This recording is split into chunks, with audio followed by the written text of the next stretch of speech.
Bugün sabah erken de video çekiyorum. İlk videomda değil aslında. Bayağı video çektim. Neyse arkadaşlar. Bayağı bir şekilde toplam 15 abonem var. Abone olanların Allah razı olsun. Teşekkür ederim. Arkadaşlar hep neden video atmıyorum arkadaşlar?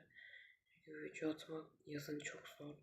Yani elimde fikir yok arkadaşlar. O zaman video atamıyorum. Yani video bulmak benim için zor. Bir de animasyon falan birazcık da zor arkadaşlar. Yani hiç abonem bayağı. Yani bu Playtime oynanış videom 150 izlenme almış. Teşekkür ederim. Allah bin razı olsun. Arkadaşlar ben sizi seviyorum. Bir de yeni başlayacak Martin Lego ve Martin Türk Okulu'nun maceralarını özel bir kanalda derleyeceğiz.